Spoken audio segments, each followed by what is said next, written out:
हाय friends, मैं Meena Pandey. Welcome back to my channel service blog.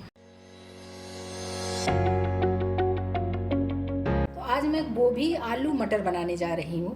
तो मैं अपने तरीके से बना के शेयर करूँगी आप लोगों के साथ। फूल गोभी को काट लिया है मैंने, अपने अकॉर्डिंग फूल गोभी मटर और आलू ले लिया है। आप अपने क्वांटिटी के हिसाब से ले सकते हो। ढेर सारा ये धनिया ले लिया है, धनिया पत्ती है कुछ। ये देखिए, ये डंठल भी है। जैसे धनिया पत्ती यूज़ कर लेती हूँ ना, तो ये डंठल में रख लेती हूँ फ्रिज में, तो ये डंठल भी हमारी सब्जियों में यूज़ हो जाता है। मिर्ची आप अपने अकॉर्डिंग कर सकते हो, तीखा कितना चाहिए। और ढेर सारा देखिए, ये स्प्रिंग गार्लिक है। स्प्रिंग गार्लिक के जो ये वाइट वाला पार्ट है ये भी है ढेर सारा, और ये ग्रीन वाला पार्ट भी है। मैंने थोड़ा सा अदरक ले लिया है, और ये 2 मैंने टमाटर काट लिया है। इन सब चीज़ों को मिक्सी जार में डाल के इसको मैं ग्राइंड कर लेती हूँ, एक पेस्ट बना लेती हूँ इसका मैं। ये देखिए, मैंने इसको पीस लिया। इसमें थोड़ा सा पानी की ज़रूरत पड़ा तो मैंने पानी डाल के, जितना रिक्वायरमेंट हो पानी डाल के आप इसका पेस्ट बना लीजिए। इसी में मैं 1 टेबल स्पून सरसों का तेल डाल रही हूँ। जो मैंने गोभी काट लिया ना, आलू गोभी को मुझे हल्का सा फ्राई करके निकालना है। तो एक साथ में अगर करूँगी तो अच्छे तरीके से फ्राई नहीं होगा। तो बारी बारी से एक बार गोभी को फ्राई कर लूँगी, फिर मैं आलू को भी फ्राई कर लूँगी। अब इसको मैं हल्का हल्का सेक लेती हूँ। अगर हम आलू गोभी को ऐसे रोस्ट किए रहेंगे ना, तो उसकी सब्ज़ी बहुत टेस्टी बनेगी। और नहीं तो अगर हम मसाला भून के उसमें डाल देते हैं तो उतनी टेस्टी नहीं बनती है। मैं तो इसी तरीके से बनाती हूँ। आप लोग बताइएगा कि आपको कैसा पसंद आता है। ये जो मटर मैंने लिया ना, मटर भी हल्का सा रोस्ट कर लेती हूँ। ये रोस्ट हो चुकी है, इसी में हल्का सा मटर भी कर लूँगी ना, तो मटर में भी सोंधापन आ जाएगा। तो बहुत हल्का सा ही रोस्ट करना है। तो ये गोभी हमारी देखिए कलर चेंज हो गया, ये रोस्ट हो चुकी है। देख रहे हैं गोभी का कलर ये हल्का ब्राउन हो गया है ना, मतलब कि गोभी भी हमारी सेक चुकी है और मटर भी हल्का सेक गया है। इसको निकाल लेती हूँ। इसी में मैं आलू डाल के फ्राई कर लेती हूँ। आलू काट ली हूँ, इसको डाल।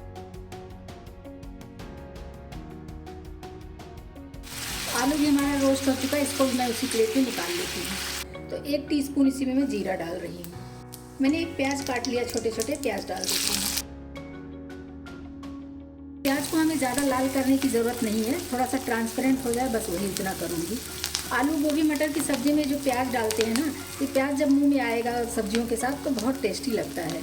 मुझे पसंद है इसलिए मैं डाल रही हूँ। अगर आप लोगों को लहसुन प्याज के बिना बनाना है तो लहसुन प्याज को आप अवॉइड कर सकते हो। मिक्सी जार में डाल के पीस लेना। देखिए कितने ग्रीन ग्रीन से ये दिख रहे हैं ना। जो धनिया और लहसुन डाला है मैंने, उसी का कमाल है ये सारे मैं पेस्ट इसी में डाल देती हूँ। मसाले में मैंने पानी बहुत ज़्यादा नहीं डाला था, क्योंकि बाद में सुखाना ही पड़ता ना। टमाटर डाला था, उसके बाद मैंने 2 से 3 टेबल स्पून पानी इसमें यूज़ किया है, क्योंकि बाद में पानी सुखाने से अच्छा है ना कि गाढ़ा गाढ़ा सा मसाला रहेगा तो फटाफट मसाले हमारे अच्छे से सूख जाएंगे। गोभी आलू मटर की सब्ज़ी बहुत खाई होगी, लेकिन अगर इस तरीके से हरा धनिया हरा लहसुन पीस के बनाएंगे ना तो बहुत टेस्टी बनता है। सब्जी हो या कोई भी रेसिपी हो, बनाना तो सभी को आता है, लेकिन सबका बनाने का तरीका थोड़ा थोड़ा सा अलग होता है। तो वही हम देखते हैं एक दूसरे की वीडियो में कि कैसा क्या बना रहे हैं। जैसे मान लो आलू गोभी मटर तो सभी बनाते हैं, लेकिन थोड़ा सा चेंज होता है ना। मैं किसी और तरीके से बनाती हूँ, आप किसी और तरीके से बनाते हैं। किसी और का देखेंगे तो वो किसी और तरीके से बना रहा है, तो सीखने को भी मिलता है। आलू गोभी मटर की सब्ज़ी कई तरह से बना सकते हैं हम। यकीन मानिए, जो मैंने लहसुन और धनिया पीसा है ना, उसकी खुशबू इतनी आ रही है, पूरे घर में खुशबू फैली हुई है। इसी में मैं थोड़ा स्पाइसेस डाल देती हूँ। 1/2 टीस्पून हल्दी पाउडर डाल रही हूँ, 1/4 टीस्पून काश्मीरी लाल मिर्च पाउडर डाल रही हूँ, 1/4 टीस्पून गरम मसाला डाल रही हूँ। बस, बाकी धनिया वगैरह सब डाला। अब उसमें और कोई मसाला डालने की ज़रूरत नहीं है। मसालों को मैं मिक्स कर लेती हूँ। गरम मसाला देखिए भून गया है और कढ़ाई में नीचे नहीं लग रहा है, ये जैसे छोड़ रही है कढ़ाई ना, बस इसी तरीके से। और इसमें तेल भी छूट गया है। सब्जियाँ मैं इसी में डाल देती हूँ। सब्जियाँ मैंने डाल दिया है। सब्जियों में भी अच्छे तरीके से ऊपर नीचे कर दूंगी तो मसाले हमारे मिक्स हो जाएंगे ना। कि गोभी आलू और मटर थोड़ा थोड़ा लिया था, मगर देखने में देखिए कितना सारा हो गया ये। तो ग्रेवी आपको कितना चाहिए आप अपने अकॉर्डिंग डाल दीजिए। मैं 1.5 कप पानी डाल रही हूँ मैं इसमें। और देखिए कलर कितना प्यारा आया है। अभी मैं टेस्ट के अकॉर्डिंग नमक डाल देती हूँ। इसमें आलू गोभी मटर सभी कुछ हल्का हल्का सा जब रोस्ट की थी तो पक चुका है, तो ज़्यादा टाइम नहीं लेगा पकने में।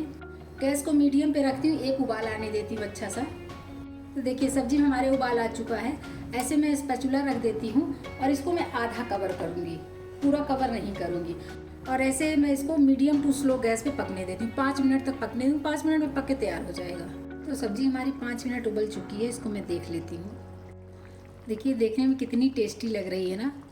और अभी काफ़ी हद तक गाढ़ी हो गई है। इसको सिर्फ हमें चेक करना है इसका आलू गोभी पका कि नहीं, तो बस वही चेक कर लेती हूँ। बाकी मसाले वगैरह हमारे सब बिल्कुल परफेक्ट हैं। तो मैं आलू चेक करने के लिए इस तरीके से आलू उठा लेती हूँ, और ये किचन का नाइफ़ है ना, उसको लिया है। आलू हमारा पक चुका है। आलू पक गया तो समझ लीजिए कि गोभी भी पक गई है, क्योंकि गोभी जो है ये देखिए ये अलग अलग होने लगता है ना पकने के बाद, बन के बिल्कुल रेडी हो गई है। गोभी इसकी खिली खिली सी दिख रही है ना, ऐसे खिली खिली दिखेगी, क्योंकि कढ़ाई में बनाने से इसी तरीके से दिखेगा। अगर यही सब्जी मैं कुकर में बनाई होती ना, तो ये गोभी और आलू सब हमारा एकदम से मैश हो जाता। और ये देखिए ऐसे खड़े खड़े गोभी दिखते हैं ना, देखने में कितना अच्छा लगता है। तो बस सब्जी हमारी बन के तैयार हो गई है। इसी पे मैं थोड़ा सा धनिया पत्ती डाल देती हूँ, और सब्जी को अभी खाने के लिए मैं सर्व कर देती हूँ। ये मेरा आलू गोभी मटर बन के तैयार हो गया। इस तरीके से आप बनाएंगे ना तो बड़े बच्चों सबको बहुत पसंद आएगा। अगर आपको मेरी वीडियो पसंद आई हो तो लाइक और कमेंट करना बिल्कुल भी मत भूलना फ्रेंड्स। लास्ट तक मेरी वीडियो देखने के लिए थैंक यू।